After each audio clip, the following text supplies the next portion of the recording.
सभी साथियों को मेरा प्रेम भरा नमस्कार। जय जय श्री राधे, जय जय श्री कृष्णा। आपका अकेला प्राणी मोटिवेशनल चैनल में स्वागत है। साथियों, आज मैं आपको बहुत पुरानी कहानी सुनाता हूँ जब चारों युगों की आपस में लड़ाई हुई। इस विशेष वीडियो में आप जानेंगे कि चारों युग अर्थात सतयुग, त्रेतायुग, द्वापर युग और कलयुग आपस में ही क्यों लड़ बैठे, फिर किसने चारों युगों के बीच मध्यस्थता करके उनकी लड़ाई शांत कराई। ये कहानी बहुत ही रोचक और प्रेरणादायक है। मैं समझता हूँ कि ये वीडियो आपको बहुत ही पसंद आएगा। तो चलिए वीडियो प्रारंभ करते हैं। एक समय की बात है, चारों भाई सतयुग, त्रेतायुग, द्वापर युग और कलयुग एक साथ बैठे हुए बातचीत कर रहे थे। तभी चारों भाइयों में आपस में वाद विवाद प्रारंभ हो गया। सबसे पहले सतयुग कहता है कि अरे मूर्खों, तुम सब मुझसे छोटे हो, तुम मेरी बराबरी कैसे कर सकते हो। जब त्रेता युग ने यह बात सुनी तो कहने लगा कि तुम सबसे बड़े कैसे हो सकते हो, तुम सब में सबसे बड़ा तो मैं हूँ और मैं ही सर्वश्रेष्ठ हूँ और कोई मुझसे श्रेष्ठ नहीं हो सकता। तभी द्वापर युग बोल उठा कि तुम सर्वश्रेष्ठ कैसे हो सकते हो, तुम सभी से तो श्रेष्ठ मैं हूँ, तुम्हारा श्रेष्ठ होने का तो प्रश्न ही नहीं उठता। अंत में कलयुग कहने लगा कि तुम तीनों अपने आप को श्रेष्ठ कह रहे हो, परंतु हकीकत तो जानते ही नहीं, वास्तविकता में तो श्रेष्ठ मैं ही हूँ। इस तरह से चारों युग आपस में लड़ाई करने लगे। तब चारों युगों ने फैसला किया कि हम आपस में फैसला नहीं कर सकते कि हम में से कौन बड़ा और कौन सर्वश्रेष्ठ है। इसका फैसला तो अब भोलेनाथ ही कर सकते हैं। उसके बाद चारों युग भोलेनाथ के धाम कैलाश पर्वत की ओर चल देते हैं। जब वह कैलाश पर्वत पर पहुंचते हैं तो द्वारपाल उन्हें रोक लेते हैं। द्वारपाल कहते हैं कि तुम चारों कौन हो और कहां जा रहे हो। तो चारों युग कहने लगे, हे द्वारपाल, हम भगवान शिव से मिलना चाहते हैं, उन्हें हमारी आने की सूचना दीजिए। स्वयं नंदीश्वर महाराज भगवान शिव के पास आए और भगवान शिव से बोले कि हे प्रभु, चारों युग आपसे मिलना चाहते हैं। भगवान शिव कहते हैं कि जाओ, उन्हें सम्मान सहित हमारे समक्ष लेकर आओ। नंदीश्वर महाराज चारों युगों को लेकर भोलेनाथ के पास पहुंच जाते हैं। भोलेनाथ ने चारों को सम्मान सहित अपने दरबार में बैठाया और उनसे पूछा, कहो आप चारों क्यों मुझसे मिलना चाहते थे। तुम चारों तो स्वयं ही काल चक्र हो, तुम तो स्वयं ही समय हो, फिर ऐसा क्या कारण है कि तुम्हें हमारे पास आना पड़ा। चारों युगों ने भगवान शिव को प्रणाम किया और कहा कि हे सृष्टि के रचयिता, हे भगवान शिव शंकर, हम चारों में आपस में विवाद उत्पन्न हो गया है और हम उस विवाद का समाधान नहीं कर पाए, इसीलिए हम आपके पास आए हैं और अब हम आपसे निवेदन करते हैं कि हे प्रभु, आप ही हमारा फैसला करें, आप हमारा न्याय करें और हमें बताएं कि हम चारों में सबसे बड़ा और सर्वश्रेष्ठ कौन है। भोलेनाथ कहते हैं कि इसका फैसला तो तब होगा जब आप चारों अपना अपना फैसला सुनाएंगे। शिव शंभु सतयुग से कहते हैं कि हे सतयुग, सबसे पहले तुम बताओ, तुम कैसे बड़े हो और कैसे तुम अपने आप को सर्वश्रेष्ठ बताने की कोशिश कर रहे हो। तब सतयुग कहता है कि हे प्रभु, मेरी आयु सबसे ज्यादा है, मैं 17 लाख वर्ष का हूँ और ये तीनों युग तो मुझसे बहुत छोटे हैं, इसीलिए मैं इन तीनों से बड़ा और सर्वश्रेष्ठ हूँ। फिर कलयुग कहने लगा कि हे प्रभु, मैंने तो यही सुना है कि व्यक्ति कभी आयु से बड़ा नहीं होता, व्यक्ति तो गुणों से बड़ा होता है। भगवान शिव ने कलयुग की दलील को माना और सतयुग से कहा कि सतयुग, तुम इस तरह तो बड़े नहीं हो सकते। इस पर सतयुग कहने लगा कि हे प्रभु, मेरे युग में जो व्यक्ति हुए वह बड़े ही बलवान व पराक्रमी हुए। उनमें इतनी क्षमता थी कि वह समूची पृथ्वी को उठा लें। मेरे राज्य में भगवान श्री हरि विष्णु ने कई अवतार लिए। प्रभु नरसिंह अवतार मेरे ही काल में हुआ, वराह अवतार एवं मत्स्य अवतार भी मेरे ही शासन काल में हुआ था। सतयुग की बात काटते हुए त्रेता युग ने कहा कि प्रभु श्री हरि विष्णु के अवतार होने से सतयुग बड़ा व सर्वश्रेष्ठ नहीं हो सकता है। प्रभु श्री हरि विष्णु ने मेरे ही काल में मर्यादा पुरुषोत्तम श्री राम का अवतार लिया था। प्रभु श्री राम ने इस संसार को मर्यादा का पाठ सिखाया और अगर बलवान की बात करते हो, मेरे काल में रावण, कुंभकर्ण, मेघनाद, हनुमान, सुग्रीव जैसे योद्धा हुए। मेरे ही काल में श्री राम ने रावण का वध करके इस संपूर्ण पृथ्वी को असुरों के आतंक से मुक्ति दिलाई थी। इसलिए हे प्रभु, इस तरह से सतयुग बड़ा नहीं हो सकता, मैं ही इन तीनों में से बड़ा और सर्वश्रेष्ठ हूँ। जब यह बात द्वापर युग ने सुनी तो द्वापर युग कहने लगा कि हे प्रभु, ये दोनों तो अपने आप को ही बड़ा मान रहे हैं, किंतु यह दोनों बड़े कैसे हो सकते हैं। देखिए प्रभु, आप जानते ही हैं कि जब मेरे काल में तो भगवान श्री कृष्ण जैसे अवतार पैदा हुए, जो कि 16 कलाओं से संपूर्ण पर ब्रह्मा परमेश्वर थे, जिन्होंने महाभारत की रणभूमि में अर्जुन को अपना विराट रूप दिखाया था। वैसा विराट रूप तो साक्षात भगवान श्री हरि विष्णु भी नहीं दिखा सकते। हे भगवान, अगर योद्धाओं की बात करते हैं तो मेरे काल में भी बड़े बड़े योद्धा अर्जुन, भीम, कर्ण, एकलव्य, गुरु द्रोण, जरासंध, भीष्म पितामह, युधिष्ठिर, नकुल, सहदेव, बर्बरीक आदि मेरे ही शासन काल में हुए थे। प्रभु बलराम भी मेरे ही शासन काल में हुए थे। तो बताइए प्रभु कि मेरे शासनकाल का कौन सा योद्धा इनके योद्धाओं से कम था। हे प्रभु, इन सब से बड़ा और श्रेष्ठ तो मैं ही हूँ। अंत में कलयुग कहता है कि हे प्रभु, मैं इन तीनों की बातें मान लेता हूँ।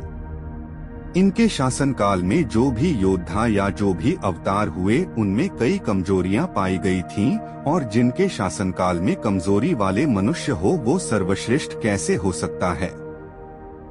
कलयुग कहने लगा कि हे भगवान, मेरा शासनकाल ही सबसे अच्छा है। मेरे युग में व्यक्ति के भोग विलास के लिए कई सुविधाएं हैं, अच्छे अच्छे और नई नई तकनीकों से परिपूर्ण मेरा शासनकाल इन तीनों के काल से सर्वश्रेष्ठ है।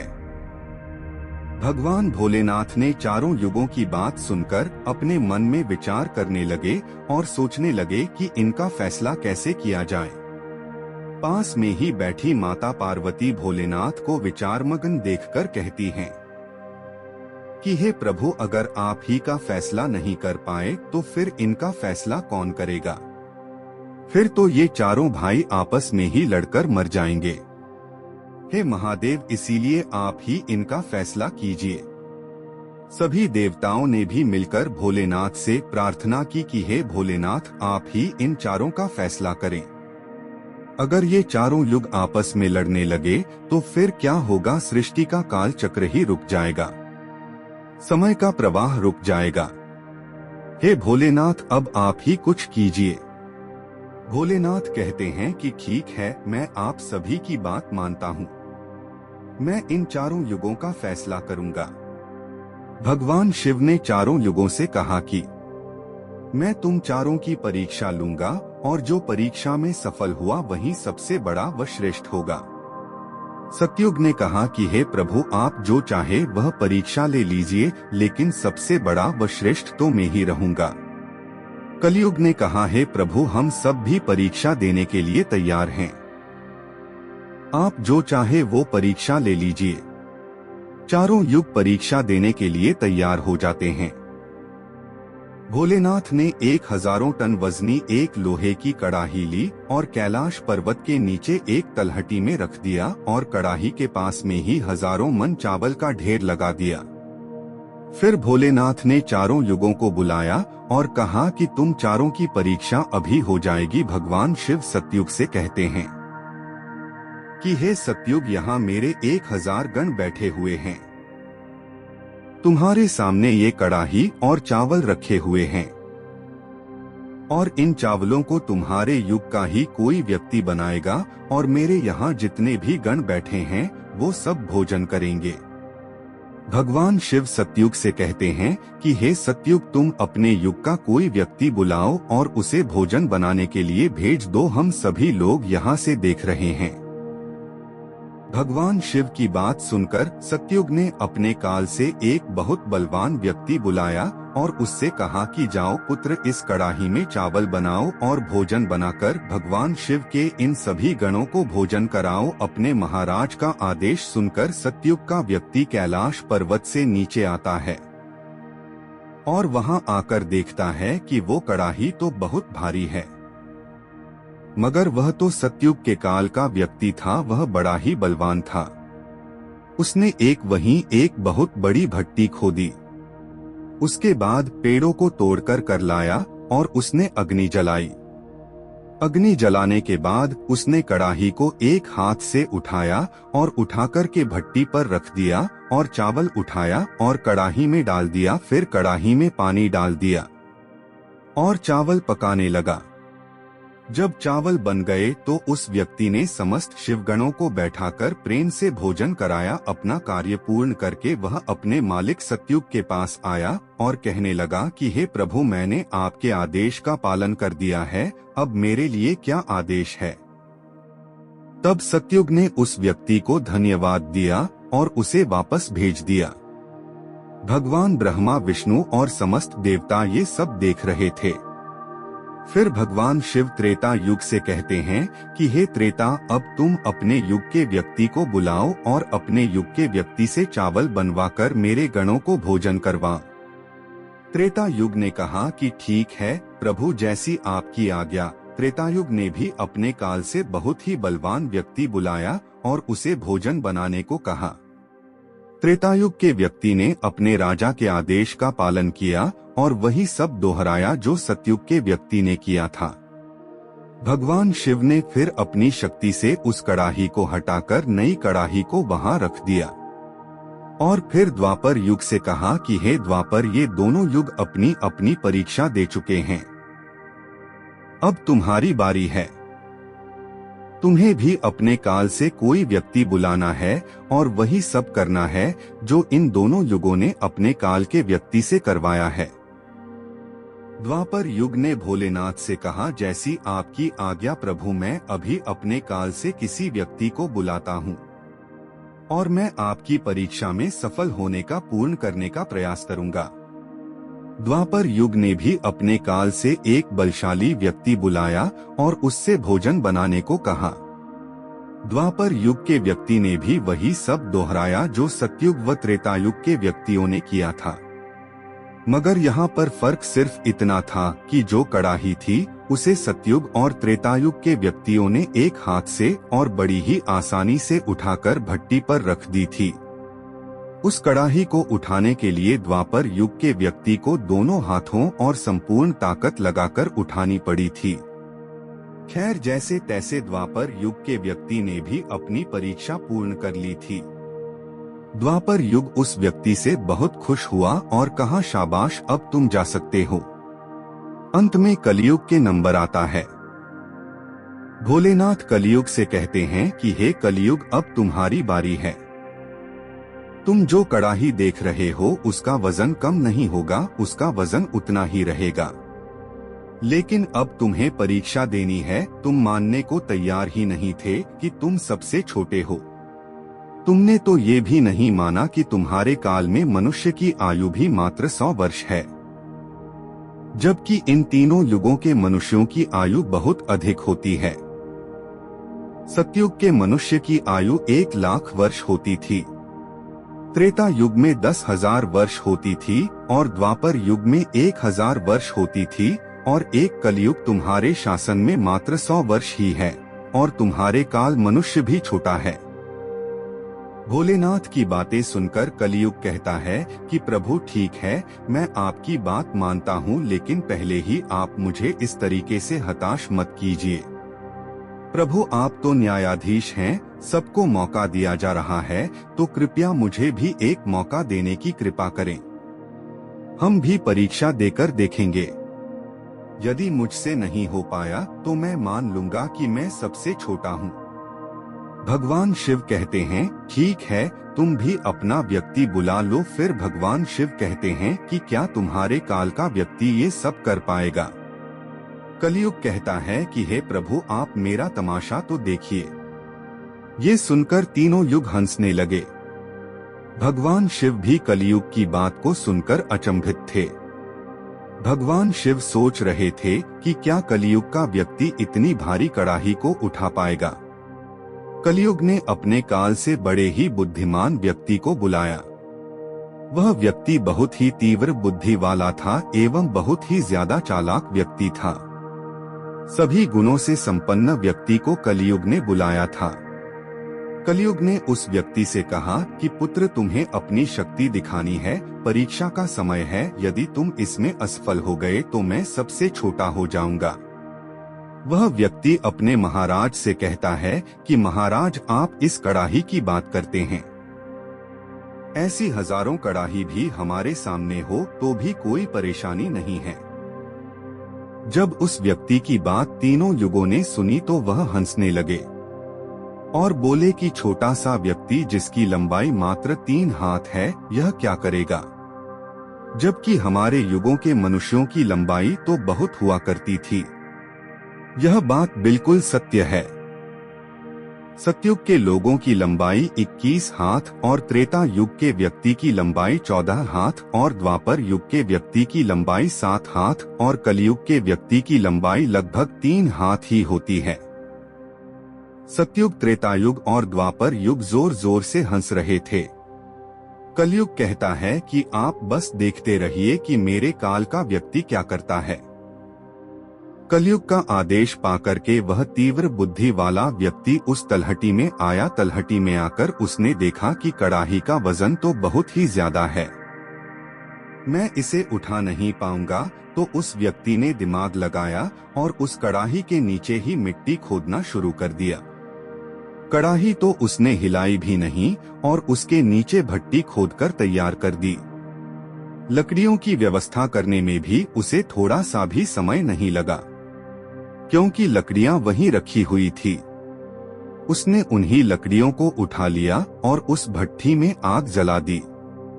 उसने कड़ाही में चावल और पानी डाला और बस कुछ ही समय में चावल पककर तैयार हो गए। वह कलयुग का व्यक्ति कितना दिमाग वाला था, उसने कुछ भी नहीं किया।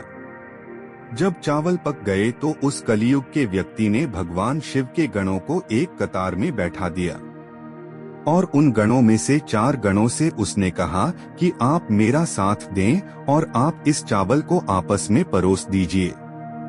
भगवान शिव के 4 गणों घर ने उन चावलों को बाल्टियों में भर भर के सभी गणों को परोस दिया।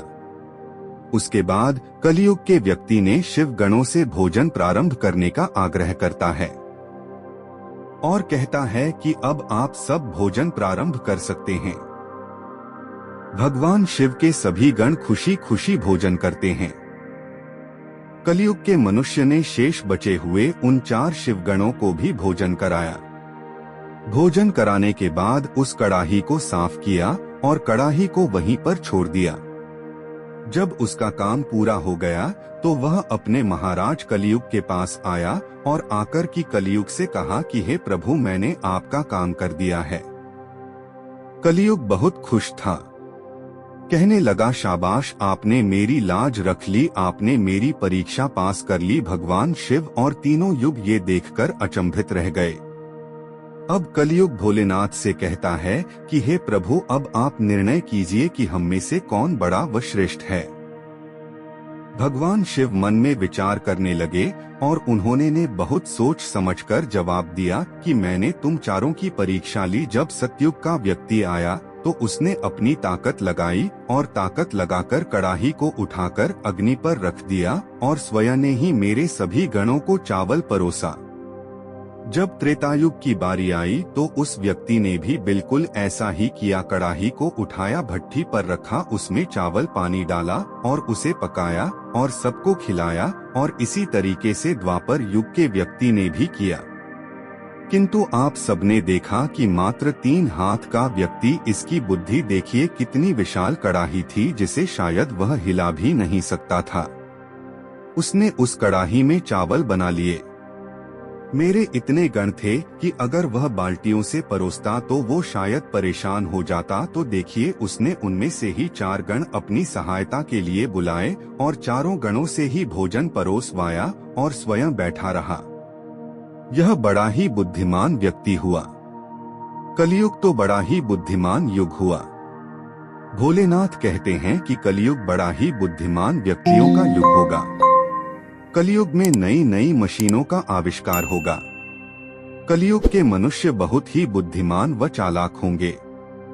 भगवान शिव कहते हैं कि तुम सब युग जैसा शासन करते आए हो, ठीक है, माना तुम्हारे युगों में मनुष्य धार्मिक होता था, लेकिन तुम्हारे युग के व्यक्तियों में बुद्धि का अभाव था। उन्होंने कभी अपनी बुद्धि का उपयोग नहीं किया। नहीं तो कुंभकर्ण, रावण जैसे महान योद्धा जिनको मारने के लिए स्वयं भगवान अवतार लेकर आए, और वे इतना मूर्ख थे, यह नहीं जान सके कि यह भगवान है, यह सृष्टि के रचनाकार हैं, और उनसे युद्ध किया और सभी के सभी मारे गए।